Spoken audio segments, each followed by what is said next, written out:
We've got a treat for you today. We're going to be focusing on the Fox family series. This is part 4.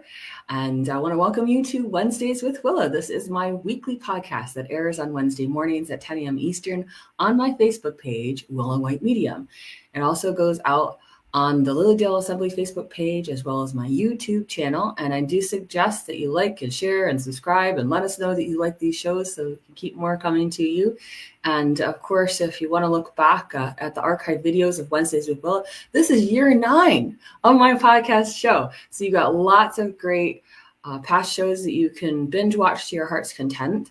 And they are regarding topics about spiritualism, mediumship, healing, faith, family, and more. And I always enjoy having a special guest on the show to bring the spiritual conversation, but also bring that understanding of spiritualism as a whole and how we can incorporate things in our lives, get excited about what has gone before and what we can bring into our present and future. So without further ado, I will also mention, I got to backtrack for one moment. The YouTube channel is the better way to go for archive videos.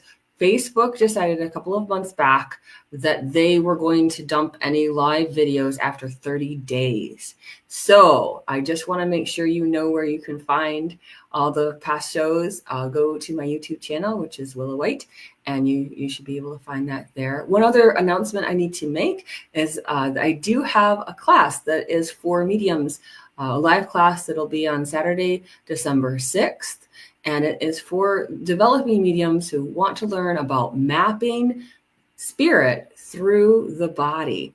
And if you want more information about that, please go to my website, willawhite.com, or my Facebook page, Willa White Medium, so you can find out more about those things. I have special techniques that I use for connecting with the emotions, physical sensations, and impressions from spirit communicators. So people have been asking me that for asking me to share that, and got that live class getting ready for you on December 6th. All right, so I'd like to introduce to the show today our special guest, who is Tracy Murphy. And Tracy is the Fox sisters historian. And I love having her on the show. She comes and she shares a wealth of information. She also, because of her love of the Fox sisters property, and she is the caretaker of the Hydesville property, and she'll be able to tell you more about that in just a little bit. But I so appreciate people who are really using that word caretaker.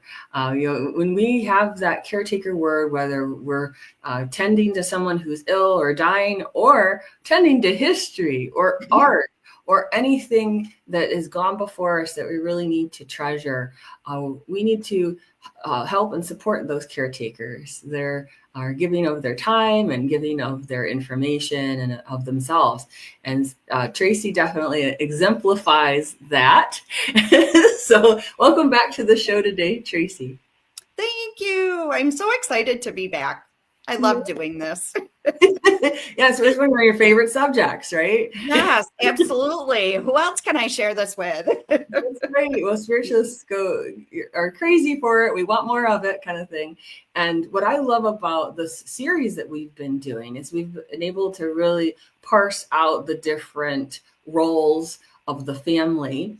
And we've already talked about Katie and Maggie Fox, but Tracy's going to give us a little brief history about that. We've also talked about Leah Fox, who's the older sister, as well as David Fox and his role, very important role as the brother. And today we're going to be focusing on John and Margaret Fox, who are the parents of Katie and Maggie Fox. But Tracy's going to just give us a few nuggets, a few nutshells, as it were, about the phenomenon that was going on, why we should be excited if you're not familiar with the story of Katie and Maggie Fox, the Fox sisters. So take it away, Tracy. Oh, a little recap. I'm just going to go right to the date, March 31st, 1848. Everyone should know this date. In my hometown where spiritualism originated, it is known as Hydesville Day, as it should be.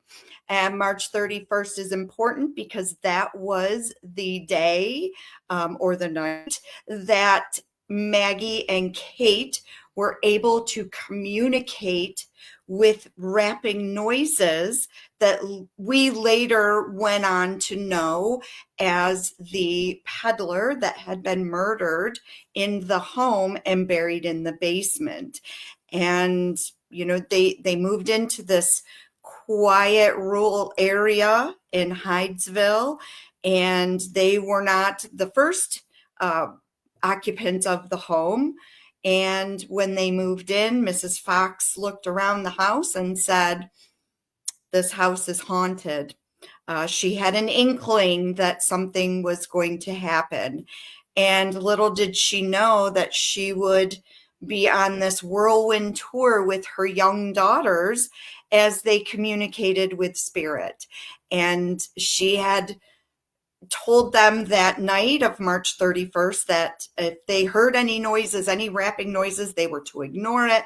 She was tired and she wanted to go to bed. And lo and behold, you know, being young little preteen and teenagers that they were, they heard the rapping noises, and Kate yelled out, "Do as I do," and she clapped her hands, and they heard an immediate response to the clapping. And then Maggie yells out, "Do as I do," and she claps her hands 4 times, but doesn't make any noise, to which they hear an immediate 4 responding raps.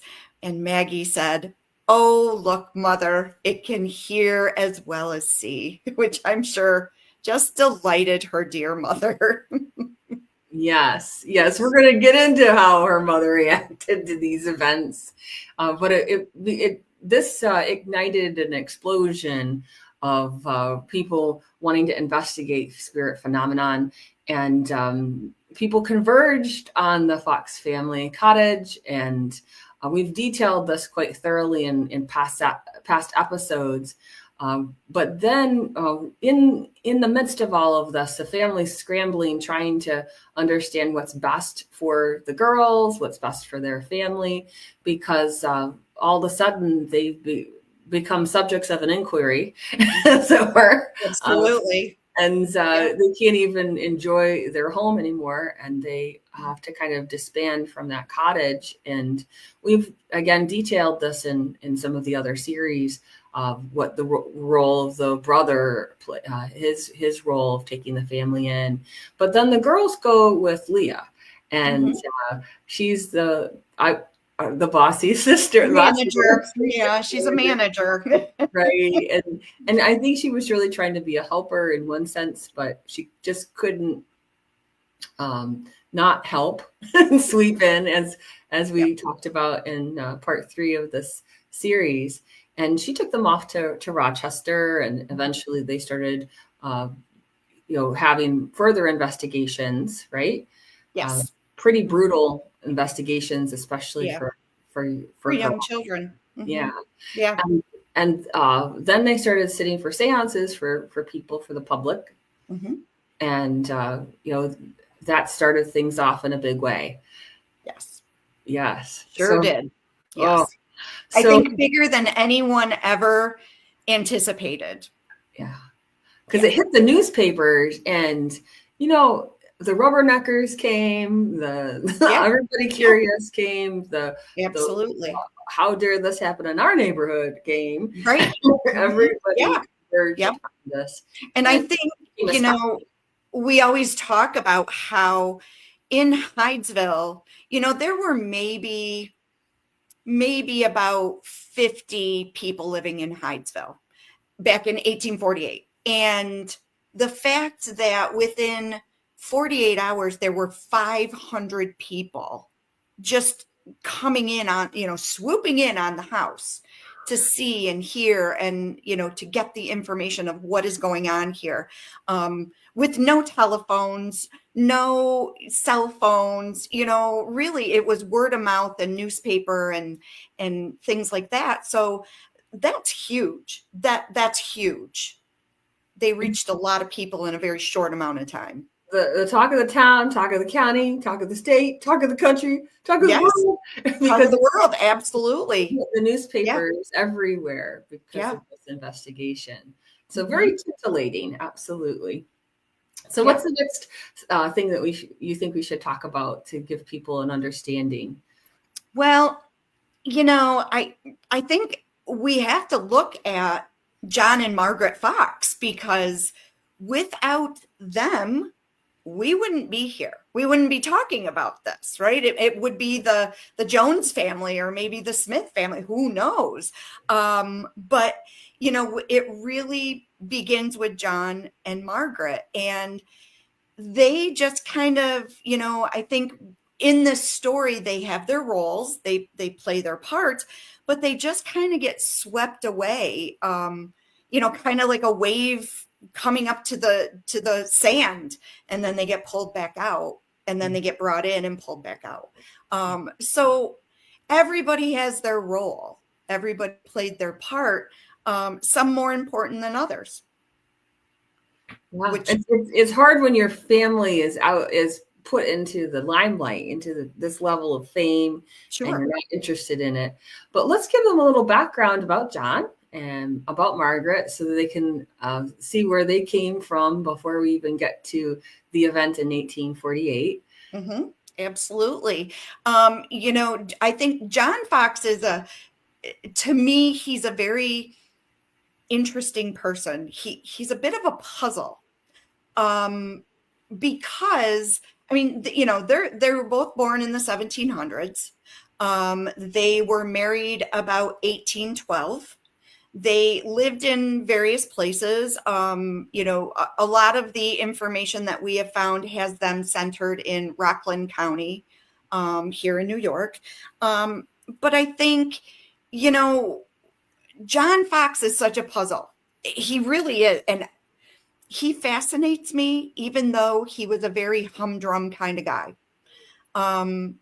He was a blacksmith by trade. He had a lot of, I think, very good attributes, but we just never hear about them. A lot of people know that he was a Methodist. And so was, Margaret. They had their brood. Their first daughter was, she actually died in infancy. Her name was Emily.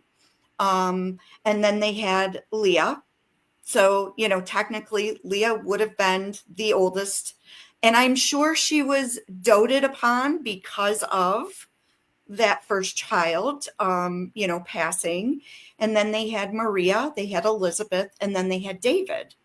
And they lived in various places. Again, they lived in leather stocking country, which is, it's interesting. It's kind of the Adirondacks, but not quite. It just seems like they were always like on the outskirts of something. John was not always a devout Methodist. He wasn't always a devoted family man.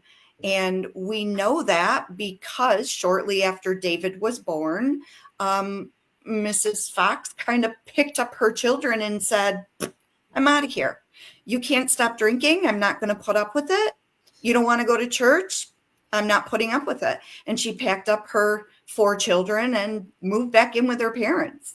And that was for quite some time. And, I think during that time, she was kind of hoping, is this going to be a wake-up call for my husband, or am I going to live in shame for the rest of my life? Because, it wasn't something that, it wasn't the norm. You were married, and that was for life, and, good, bad, or otherwise, you stuck together. But they say that they were very opposite. She was very dignified, yet she was very calm. There was like this calmness around her. If you knew her, she was the go-to person. So if there was an issue, let's go talk to Mrs. Fox. So very, very opposites, until he decided. well, maybe I am a little lonely. The world isn't such a great place. He did find his place in the Methodist world, and he became a devout Methodist. Maybe to his detriment. I'm not sure. He also stopped drinking. He was sober. So, he comes back to Margaret as this new person and basically says, let's do this. Let's rebuild the family. And they do. They, I can't imagine having my oldest daughter being 14 and getting married. And that was Leah. So, for him, I don't know how close him and Leah would have been, because when, she was 14 and he was out of the family for almost 13 years. Wow. Yeah. Wow. Yeah. So I think for him, that must have been difficult, because she would have been an adult coming back, like pretty much an adult. David would have been about 13, 14 years old. And we know they got back together because Maggie was born and then they had Kate. And there is a 14-year difference between David and Maggie. And the girls really, they loved their mother. They were very respectful and devoted to their family. But I think when it came to their mother, they looked to Leah. Leah was the problem solver. Their mother was just, I'm your mother, I'm your caretaker. Where if you had a problem and Leah stepped in, you knew that problem was going to get solved. She was going to take care of it. Yeah, she's a very get it done gal. Absolutely. One and done. Yes.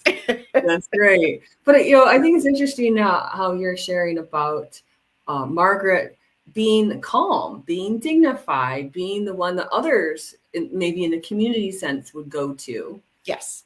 And yet Leah has that plus more. Yes.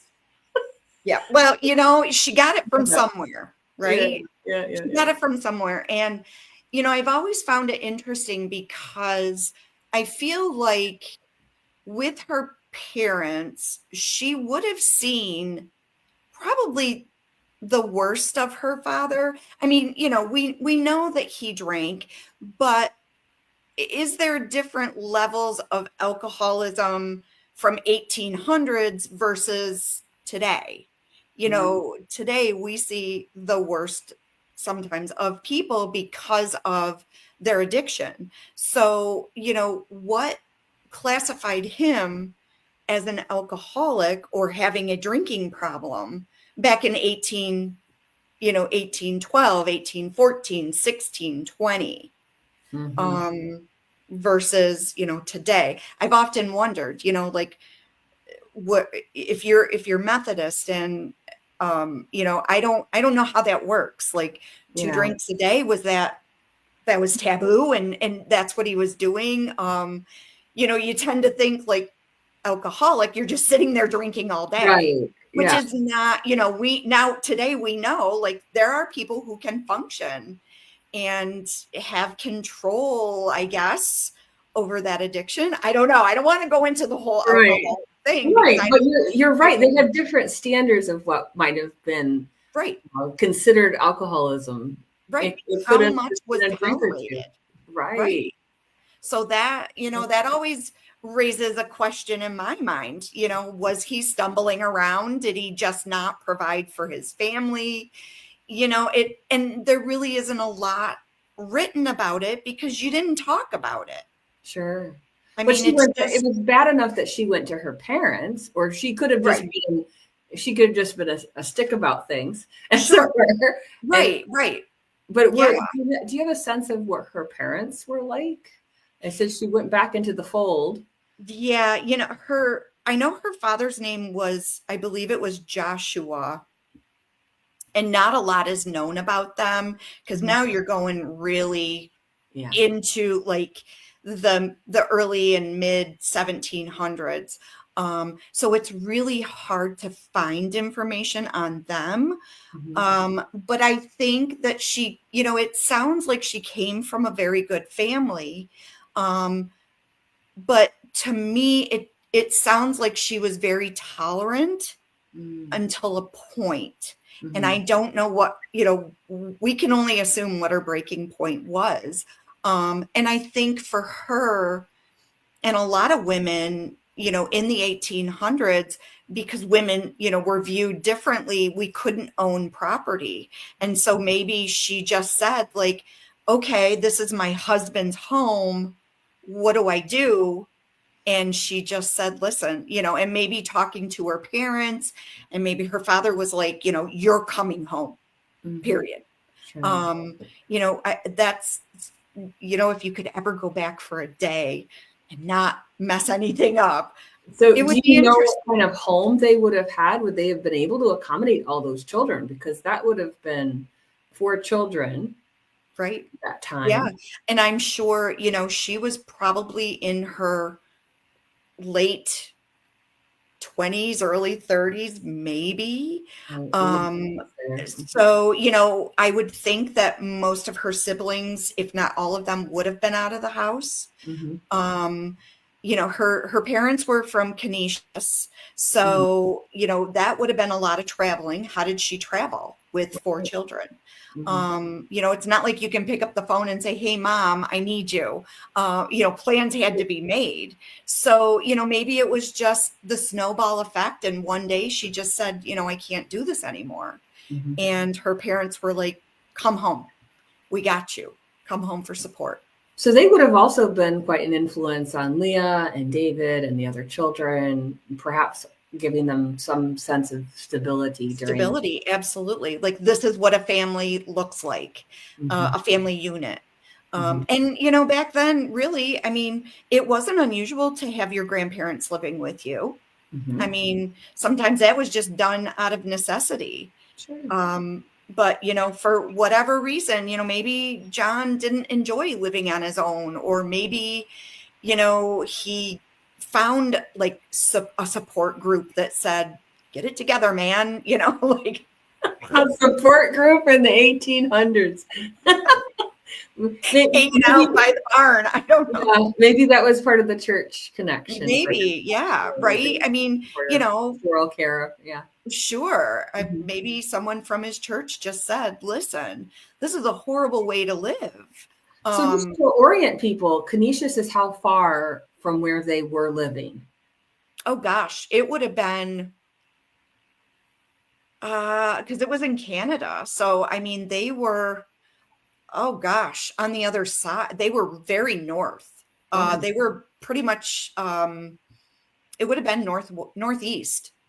In Rockland County. So, I mean. But you just said they were in Canada? They were in Canada? They were in Canada at one time, yes. Okay. Well, that's where Margaret took her children. Got it. She went back to her parents. So her parents were there. So, like, if you're thinking like Canada to Buffalo is a couple hours at least. By a car. And then Buffalo to me is another hour and a half, 2 hours. Wow. And then from me to leather stocking country is at least 6 hours. Now, can you tell me what you mean by leather stocking country? So we have like the Adirondacks.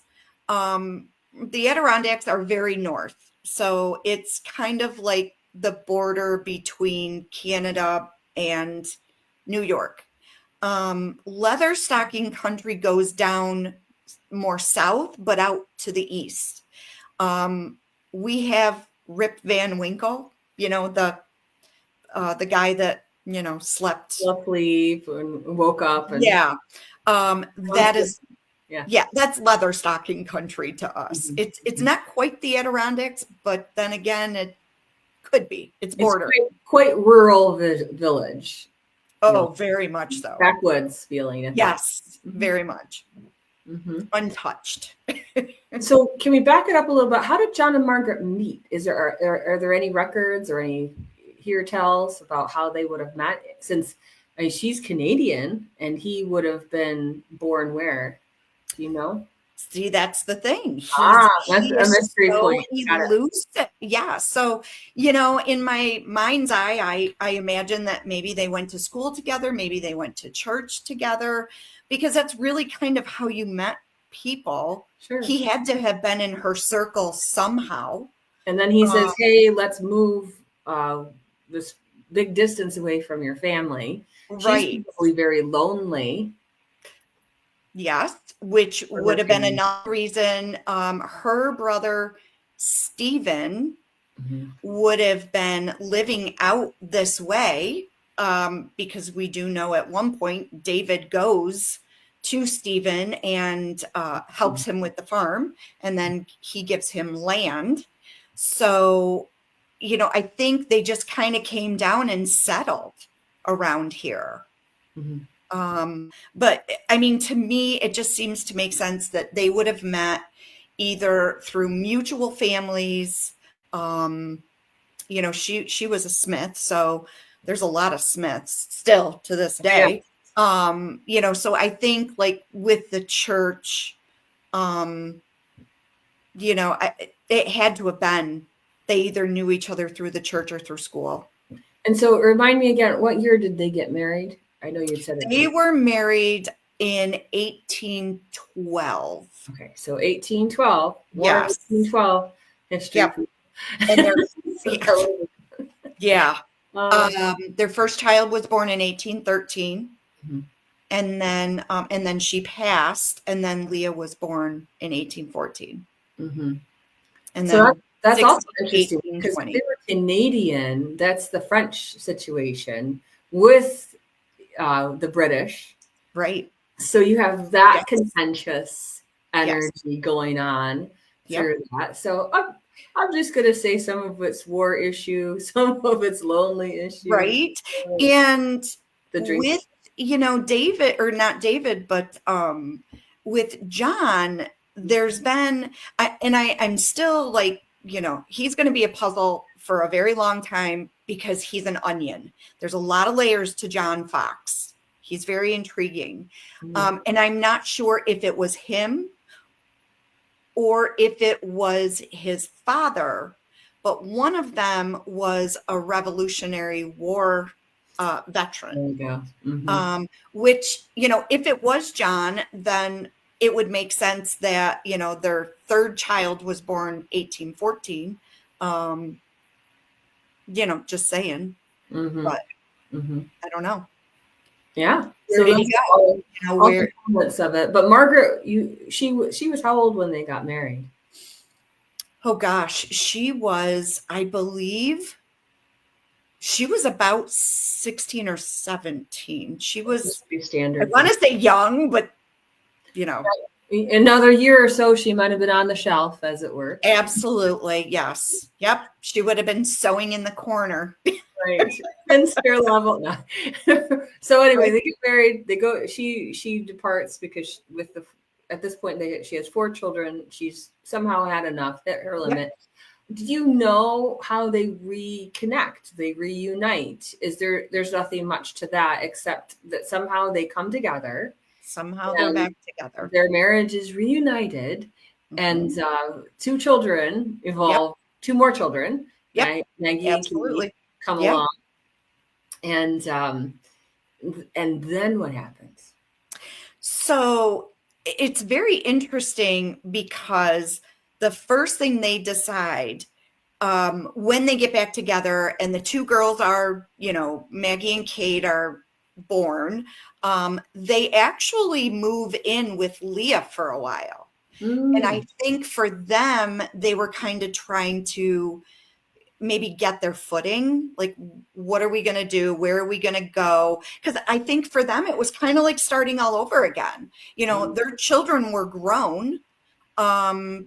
David was, well, I mean, David would have been about 15 years old by the time, you know, they were getting back together.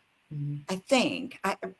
Numbers boggle me. But there is, I mean, there's a 14-year difference between Maggie and David. I do know that.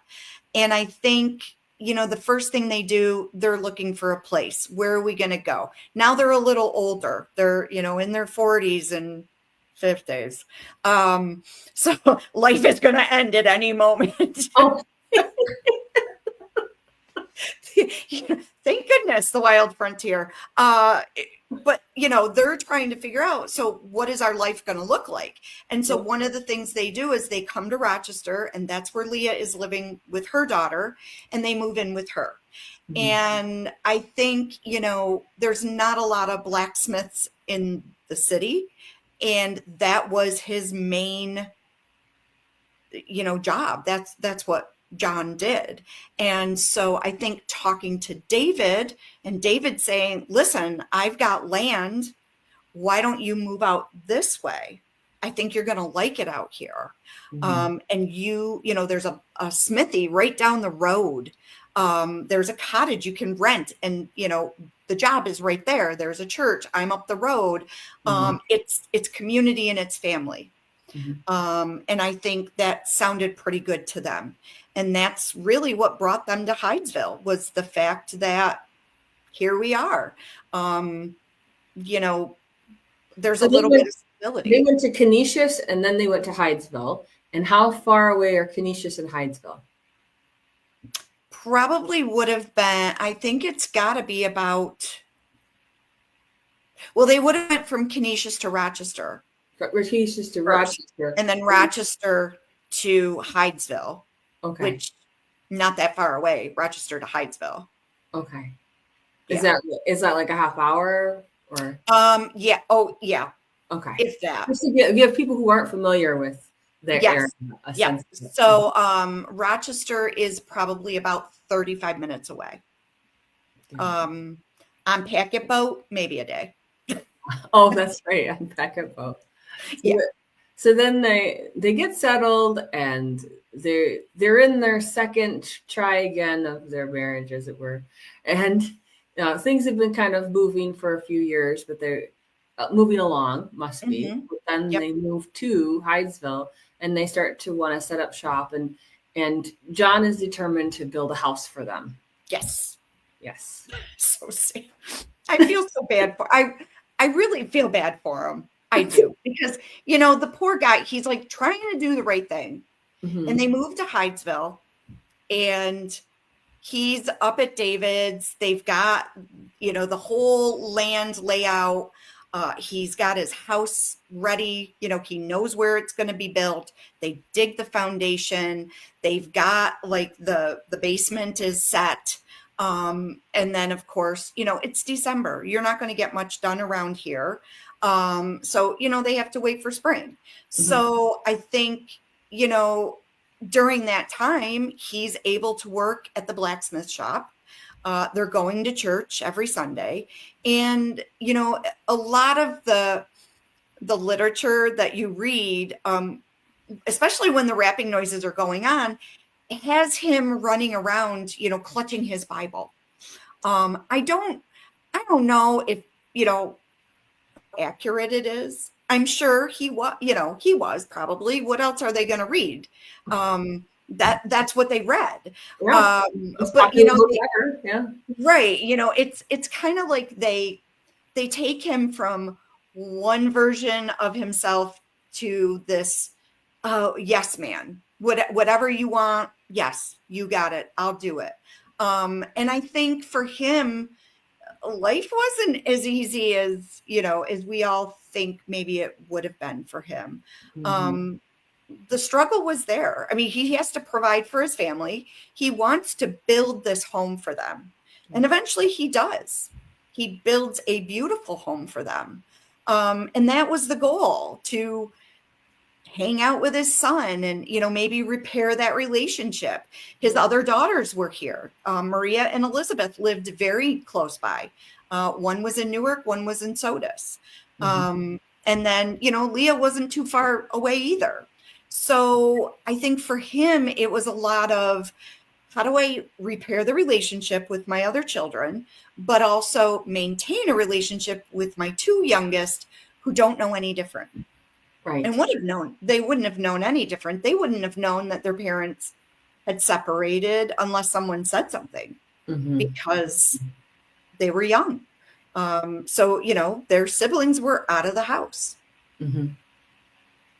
And I realized I forgot to ask about John's parents.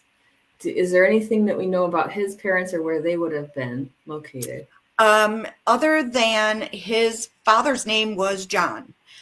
John seems to, yeah, John comes down in the family, and the names Stephen and David are two big factors in the family. But again, there is not any records of where they would have been located, or if he had any involvement with them. Right. Because we don't know what he was doing in the intervening years, those 13 years. Exactly. What was John Fox doing? I'm telling you, he is right up there between him and Charles Rosna. Right, the peddler. Those are my projects. Those are my two. How do I find these guys? Super on that. And just absolutely all the time. Yeah, I do feel John's trying at this point. He's trying to redeem himself in his wife's eyes and his children's eyes, and he's doing his best to provide shelter and have a real home feeling.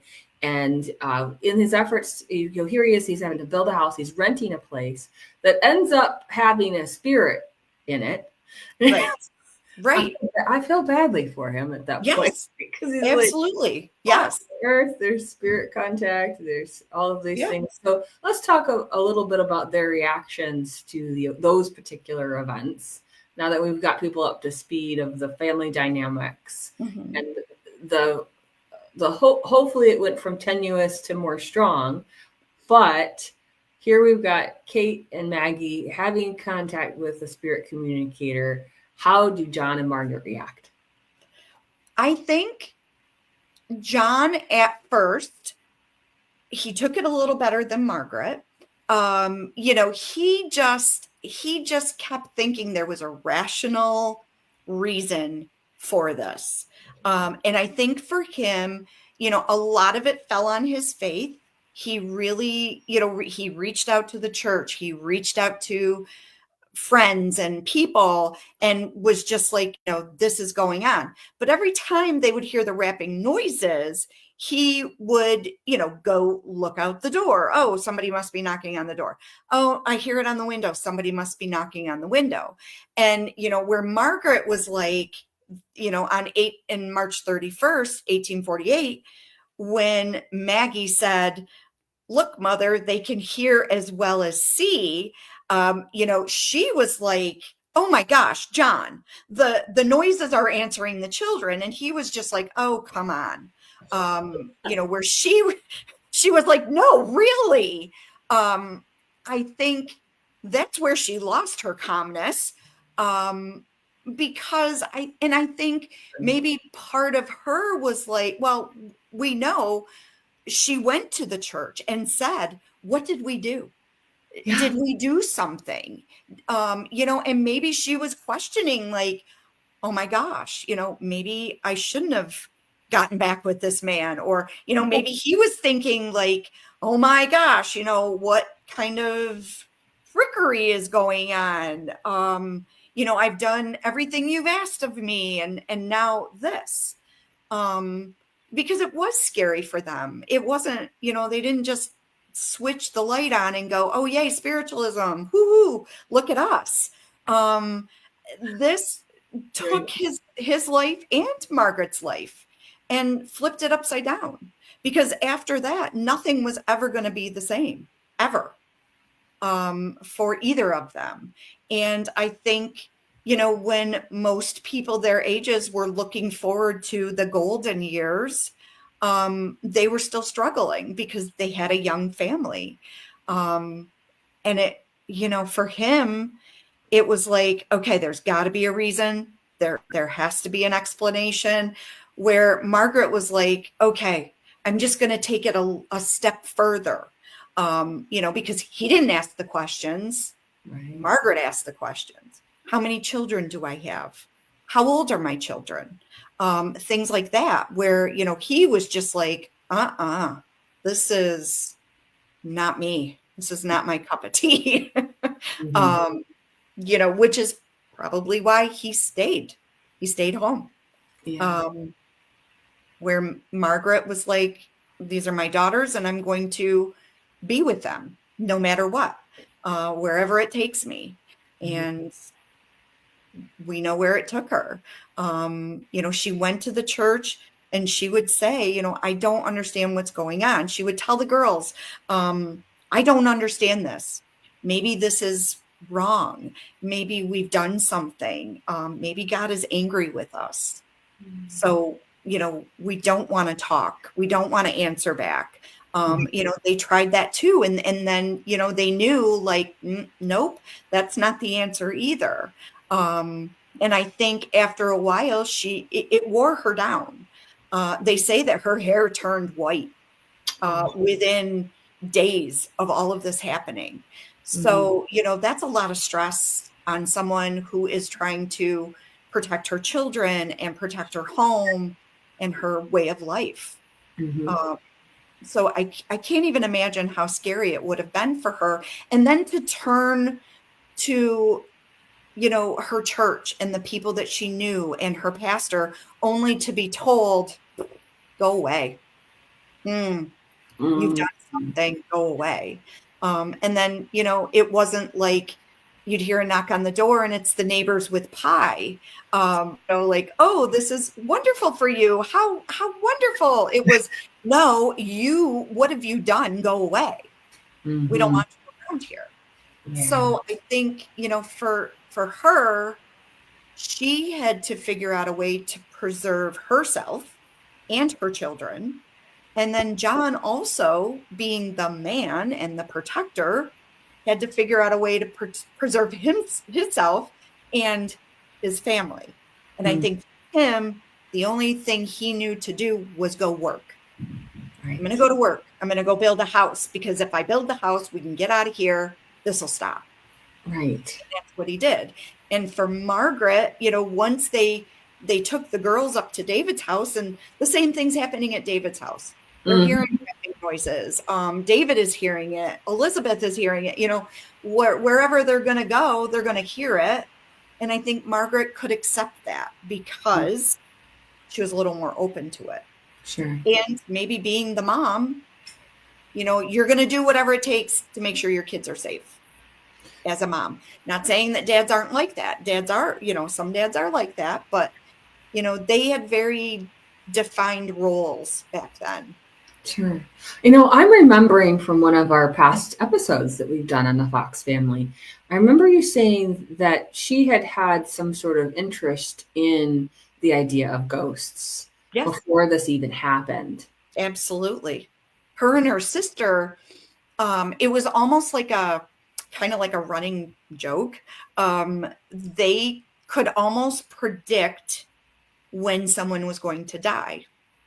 And her and her sister would talk, and all of a sudden, like a name would pop in their head, and they would just be kind of like, oh, he, so-and-so. And then a couple of days later, they get word so-and-so had passed.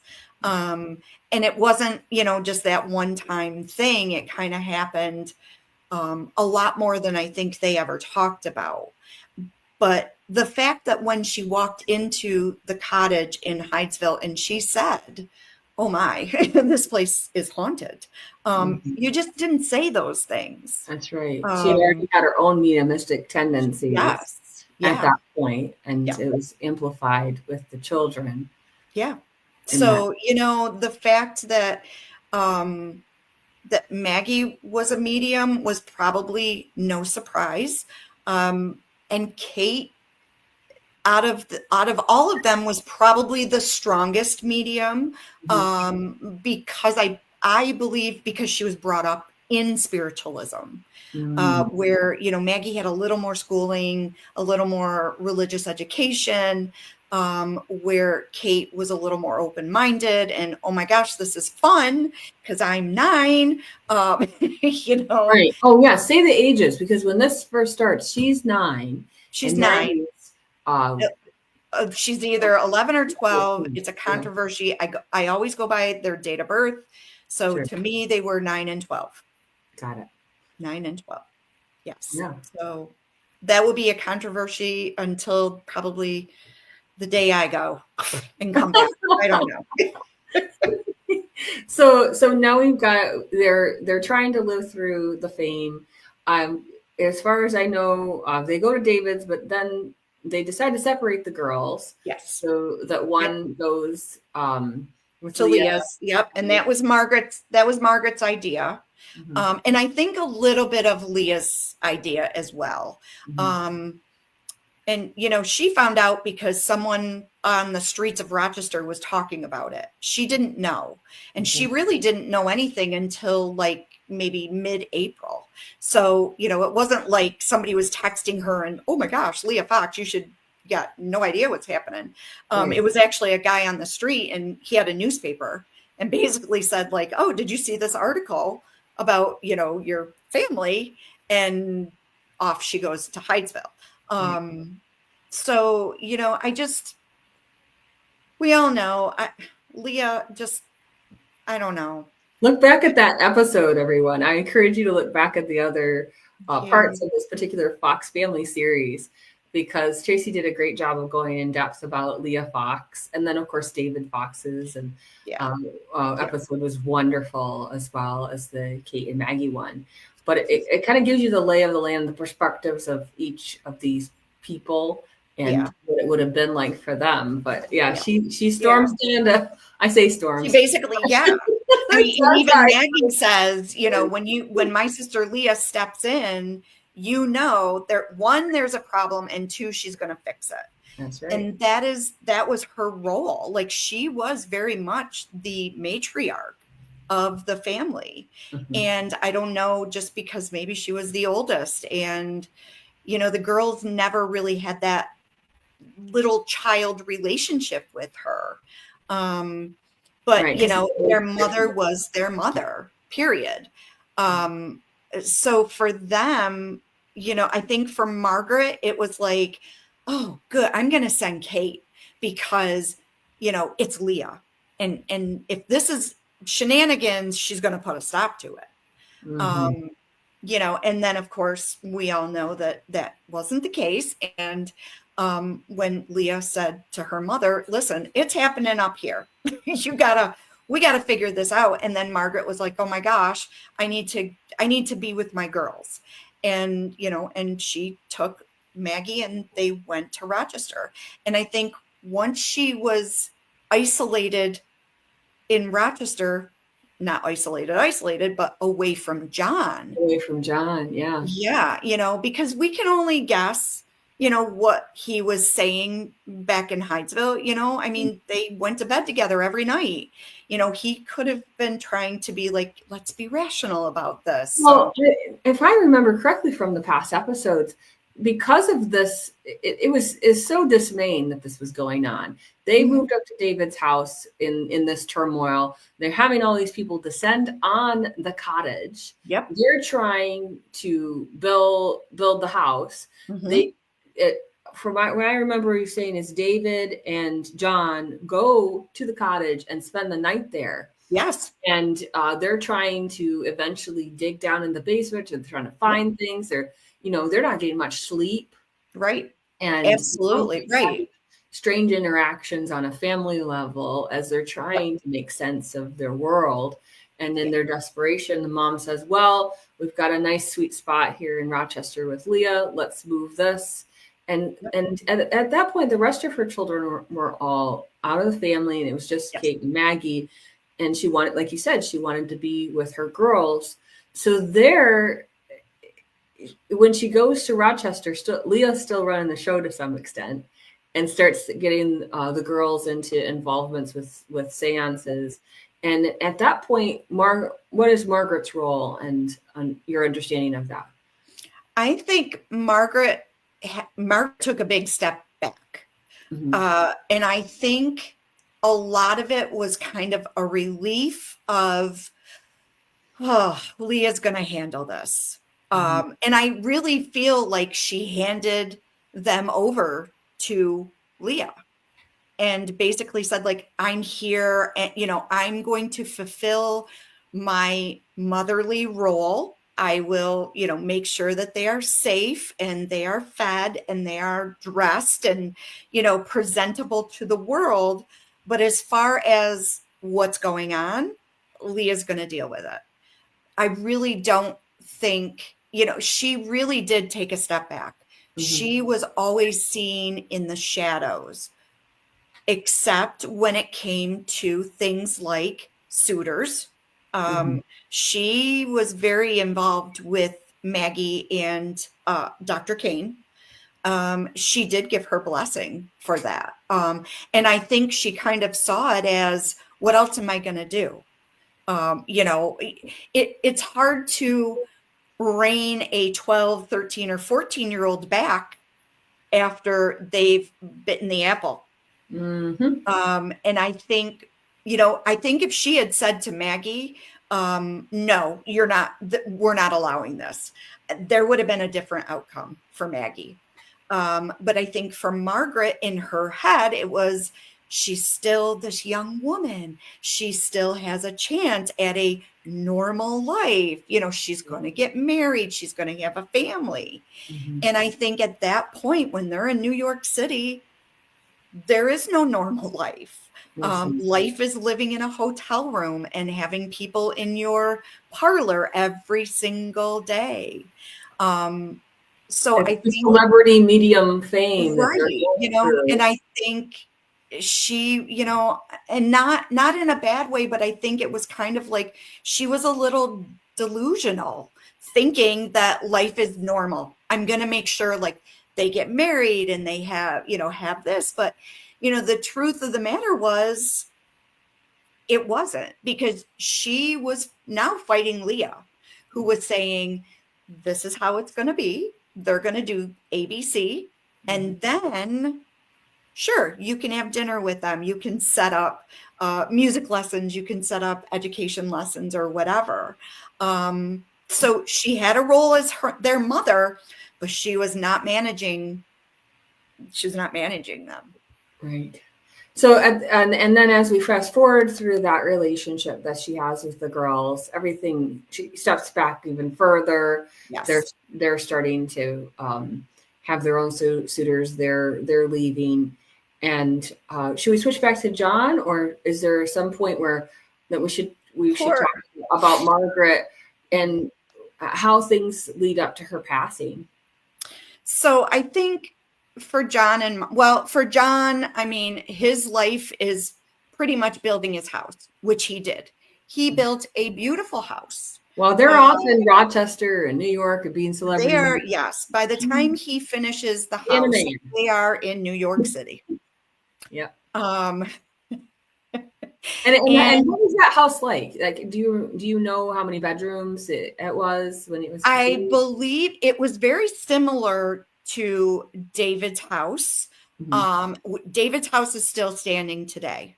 And I've been very lucky, blessed, grateful to be friends with them.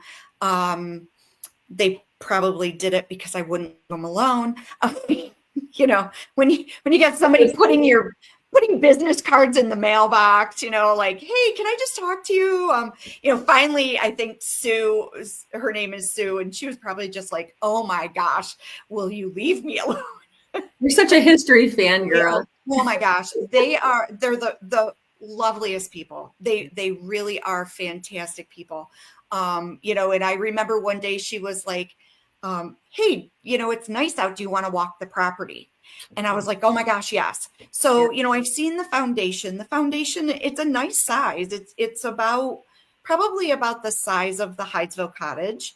I'm sure there would have been a front room, a pantry, a nice kitchen, maybe 2 bedrooms, because if Maggie and Kate were going to be there, they were going to be in 1 bedroom. But he finishes it. He finishes it with David's help on occasion as well. Yes. He finishes it. He's living in this house. Living in the house. Without his women folk. No women. No, occasionally Mrs. Fox would come home to visit. Probably when the girls were much older. Right. I do know that when Dr. Kane dies, and Maggie just goes into her deep depression. And yes, supposed husband. Yes. Yeah. He does come. He goes to New York, and to the city, to where they are, because he is just so upset, and he expresses his anger, in words. I mean, he wasn't a, violent man by any means, but he is very upset to How see. do you know that? Is there are there some sort of There's accounts? Yeah, there's like, it's not firsthand account, it's secondhand account. But there's some papers that suggest that he went to New York City. When he saw Maggie, he was so angry that a man could do this to his child.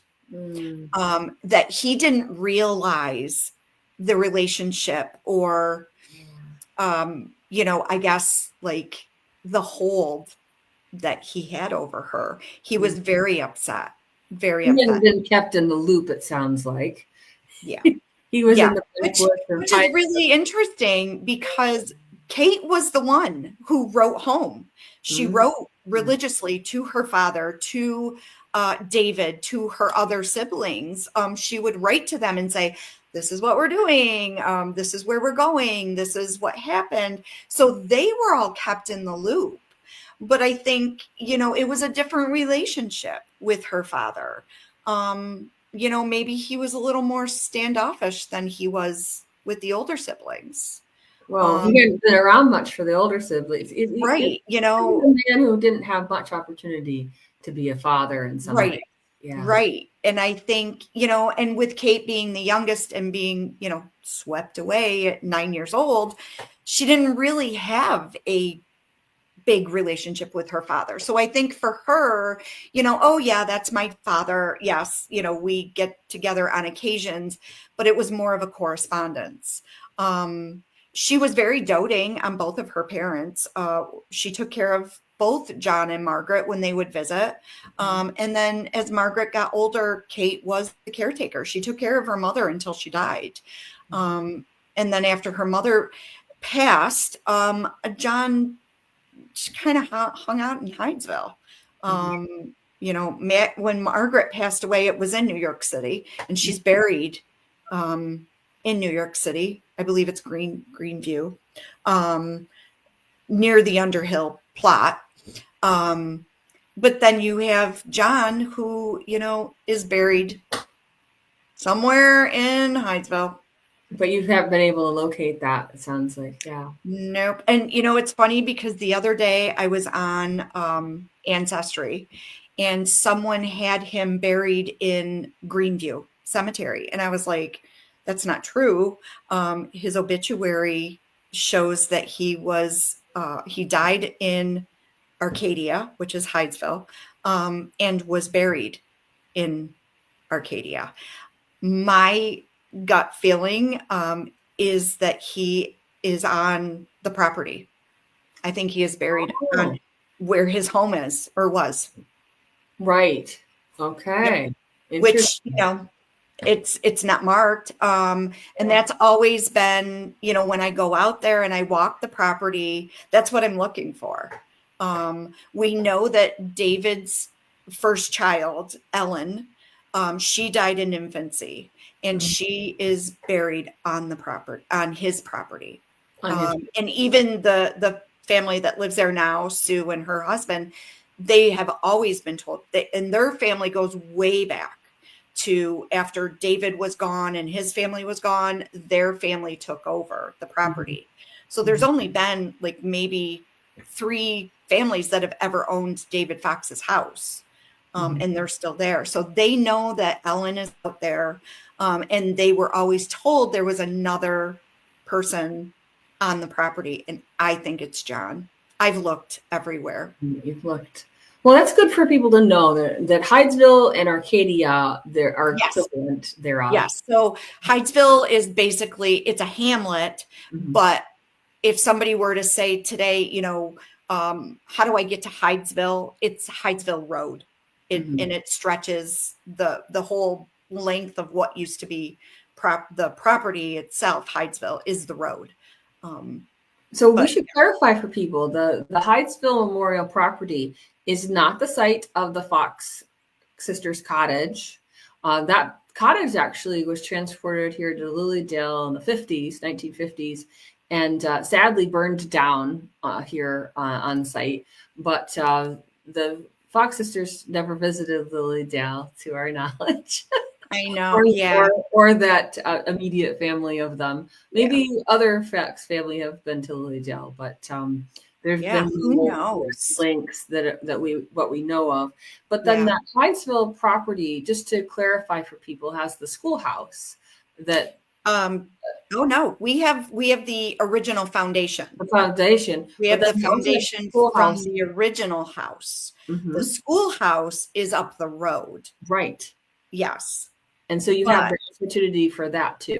yes, people can go. I'm not sure who you contact anymore because the pastor that owned it has passed away. And I Correct. believe her church has taken it over, which is the Journey Within, and they're in New Jersey. Mm-hmm. But unfortunately, we don't really know if the girls ever went to church or school there, Yeah. because it was a church at the time. It was the Methodist church. And they didn't really live in Hydesville that No, long because they just no. moved into the rental property In December. in December. So they only Yep. there were a few months before Right. it hit on March 31st, Yeah. 1848. And then they would have moved to David, but they wouldn't have been able to go to school because No. of the infamous energy that was going on with that. Yeah. Had to go to Rochester. I mean, can you imagine them trying to go to school in that I can't even environment? imagine. Right. Um, Yeah. And that's, we think about that, like, and I think most people are like, oh yeah, I know the story about the Fox sisters, and, and they just kind of go on. And that's why I really kind of wanted to dig deeper, because, we can all tell the story. Oh, two little girls heard rapping noises. They answered it back. They moved to Rochester, became famous, started drinking, died penniless, blah, blah, blah. But it's like, they didn't just go from 9 and 12 to, 53 and 56. right. There was a whole lot of stuff in between. Absolutely. And that's really why I started doing it, because I wanted people to realize, like, the things that they went through would not even be allowed today. There's nobody putting naked young children on a table to be gawked at or touched to see where rapping noises are coming from today. That would never happen. You're not going to fly. That's right. You're not going to see mobs of people going to their brother's house and threatening to burn it down because Satan lives inside. And that is the things that they went through. And they were real people. They were a real family. Yeah. They were a quiet family. They were very humble. And John Fox was just trying to keep it together. Yeah. Margaret, this was a new beginning for her. And there was hope, and there was love. There was respect. And, at the end of the day, they were two parents trying to do what was best for their family at the time, despite all the interference in the world. And that's it. It's a wonderful, spiritualism is a wonderful thing. And I'm so glad that we have it. I really, because I would probably be wandering the desert going, who am I and what am I doing? It's like, oh, it all makes sense. Thank you. And I'm grateful for them. And, we always make sure we, oh, thank you to the Fox sisters. Well, thank you to Margaret and John. Thank you to David. And yeah, okay, thanks, Leah. I'll throw it in there, but Right. it's not black and white. There is so much in between. And that's why, if you're interested in spiritualism, if you're a spiritualist and you don't know about the Fox sisters, then you've got to start from the beginning. You have to know. You got to know your sources. You got to know your people. Mm-hmm. I think that this series has been so wonderful to focus in on the Fox family so that we can really humanize them for Yes. people. And I think it's good to highlight the other mediums from the past that I've been able Yes. to focus in on the show. And some of them kind of interweave, and you can see how historically things were going on prior to the Fox sisters. Right. That were definitely parts of modern spiritualism, but they didn't get the airtime and the notice of the Fox sisters. I mean, they really kind of took a big, a lot of the brunt, shall we say, Yes. of the. And why not? They were children. It's easy to manipulate children and tell them what to do because, back then you were seen, you weren't heard. Correct. Well, they had to be heard, but. Yeah. So, yeah, this has been such a fascinating, entree into what that world would have been like for this family, and especially for John and Margaret Fox. So I really appreciate you coming on the show to share that with our folks today. Just because I know we get a lot of people who are curious about the Hydesville Memorial property. We just want to let people know that here it is. It is November. That means snow is coming. Winter is coming. So it's not a time to visit that particular property, correct? Yes. I always tell people weather permitting. The property right now, I call this hibernation mode. The property is open as long as there's no snow. Personally, you want to come walk the property, be my guest. I love it. And we are open from daylight to, I say 7 to 7 because it gets dark now. So daylight hours, as long as the sun is up, you can walk out there. But the enclosure is closed. I am available to do inside tours, again, weather permitting, and it's appointment only, especially now because of the weather. So if if it's a Monday and you're coming my way on Saturday, call me. Don't call me Saturday morning, because chances are I'm not coming. You got to take some lead time to Tracy. She does have a life. She is a full-time historian and in another location for Hydesville, Palmyra. Oh, I am the director for Historic Palmyra. We have 5 museums. Yes, 5 different museums that Tracy's in charge of on top of the Fox sisters.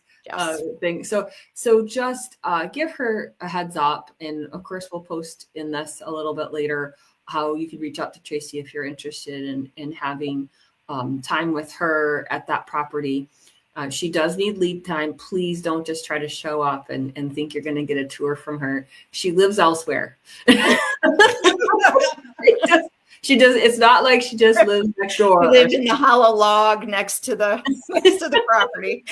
But then when the weather is good again, so you kind of open things back up. March 31st. We celebrate Hydesville Day, which the proclamation from 2023 has March 31st is Hydesville Day, forever and ever, plus a day.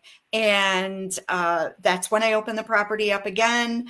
And once again, people are invited to come out, weather permitting. But I still need lead time because then things get really busy. And sometimes people book to have groups come in, and you let them into the enclosure, into the building, and you give them a little bit of that lecture and absolutely about things. So that's what you can expect if you do come in the good weather and you connect with Tracy in advance. You can have a wonderful time there, or like she said, you can walk it, weather permitting, during the daylight hours, all by your lonesome. Or maybe not. Wonderful. And Tracy does have a Facebook page. I'll make sure it gets linked into this as well, so that you can follow all things Hydesville Memorial Property as you wish. And get excited because my next 2 shows that I will be doing for Wednesdays with Willa, next week, I'm going to be featuring the Spirit Room of Jonathan Coons, who is credited as being the first trumpet medium. And he was in Ohio. After the big Fox sister thing, we had Jonathan Coons in Ohio, and he developed the layout for a spirit room and was able to offer seances. He was an amazing writer in the spiritualist newspapers, a farmer. And I'll have Sharon Hatfield, who is an expert about Jonathan Koons and the author of the book, on the show as my special guest. The following week after that, I'm going to have another time with Ron Nagy, who's our Lilydale historian. We're doing a field trip of Dale Drive to give you some more history about Dale Drive and what was located here and how things happened initially around the time of Lilydale's formation, and some of the family connections that are part of that. So I know you guys really enjoyed the time we went for the Leona Cemetery. This is a lot like that. So I hope you can join us in the weeks to come. Really enjoy having you all here. Please like, share, subscribe. Let us know that you're enjoying this information about spiritualism.